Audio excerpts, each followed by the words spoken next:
Pornstar Meghan Wren, better known as Amber Rayne, died on April 2nd, 2016 at the age of 31. Now, I did not know much about Amber Rayne before she died, but the most likely cause of death was drug or prescription medication or alcohol, or health problems associated with drug abuse.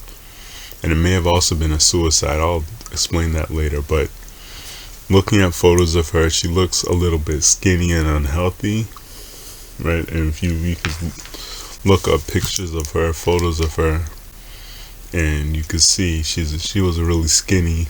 You could see bones poking out. If you look at her neck, she had a kind of like a bony kind of neck. Something looked like her neck was too skinny. Something was going on wrong there. And this type of appearance is often associated with drug abuse, methamphetamine, heroin, cocaine, crack, etc. Just like Amy Winehouse. Amy Winehouse had that crackhead's junkie skeleton look before she died, in the years leading up to her death or overdose. So the same thing probably happened to Amber Rayne. Now, everybody knows what crackheads and junkies and methamphetamine addicts look like. We've all seen them. You could see them in probably your local town, on Skid Row or wherever they hang out in your local area. Now, some people say that she died from AIDS, but I do not think so. The way HIV works is usually people catch the HIV virus and have it for a long time, maybe 5-10 years, and the HIV slowly destroys their immune system over several years. Then when their immune system is gone after 10 years with the untreated HIV virus, they have AIDS. And AIDS just means that their immune system has been destroyed. Once they have AIDS, they die from any infection they get because their immune system is gone or it's been compromised. So even just regular bacteria and microbes that normal people have in their bodies or on their bodies will kill them. So what happens is when they have AIDS, they get very sick, they get hospitalized, and then they die. That's what usually happens with AIDS patients. And you can look up different people who had AIDS. That's how they usually die. But the point is, people with AIDS don't suddenly go from being completely fine to dying the next day. They get really sick first, then they die. So if you look at Eazy-E, for example, he got sick in February. I think it was, he got sick towards the end of February, and he was hospitalized, and then he died about a month later, right? So there was about 30 days when he was very sick before he died. He didn't just suddenly go from being healthy to just dying right away. Now, this Amber Rayne woman seemed to be completely healthy just a short time ago. She was at the 2006 AVN Adult Entertainment Expo from January 19th to 23rd, and there's a video of it you can see. I'll put a link, and she looked healthy enough there in the video. She looked fine. She didn't seem sick or anything. She was posting on social media like the day before she died.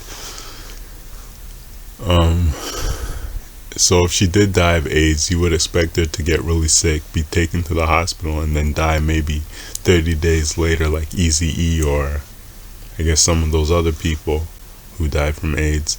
But instead, she apparently just died in her sleep at home without any preceding illness. So that suggests that it's drug related.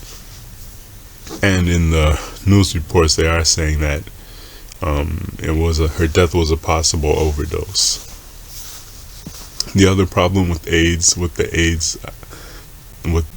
thinking that she died from AIDS is that my understanding is porn stars get tested for HIV and other STDs a lot.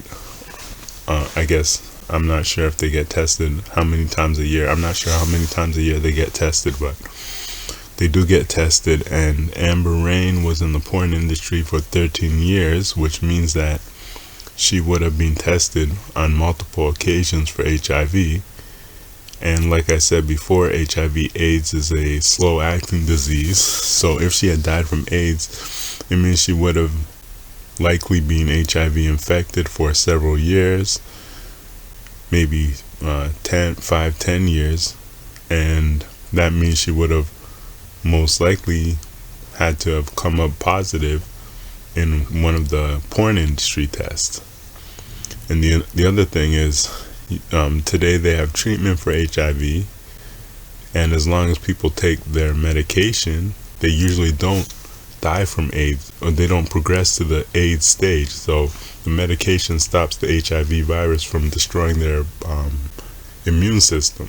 So now people with HIV today can actually, people living their whole lives with HIV, and they don't die from the HIV, they die from some other cause. They don't die from AIDS or HIV. So the whole thing, I really don't think I'm pretty much 99% sure she didn't die from HIV or AIDS. So the news, some media reported that the death was an accidental overdose, or a possible accidental overdose, and I guess they may not have done the autopsy yet, but I also suspect that it could have been a suicide, a deliberate overdose. And here's why I say that. First of all, she was retiring from porn in January. Well, I saw her in January when she was at the Adult Expo. In the video, she said that she's retiring, that was some late January 2016. And then after that, on some of her social media, she said goodbye on March 31st and April 1st, and she died on April 2nd. So she was saying goodbye for some reason. I didn't understand. Now apparently she liked horses. She was into horses, just looking from her social media, and I don't know if she was saying goodbye to the horse or something, like the horse is gonna die or something. I don't know, but it's suspicious that she would say goodbye like that. She would be posting stuff about saying goodbye just before she died. That sounds like it could have been a suicide or something, just because of that. So seems like a drug overdose, and it seems like she died from a drug overdose, but the only question is whether it was a accidental overdose or if it was deliberate. And some of the stuff that she posted on social media makes it look like it may have been a deliberate drug overdose. And it definitely was not AIDS that she died from.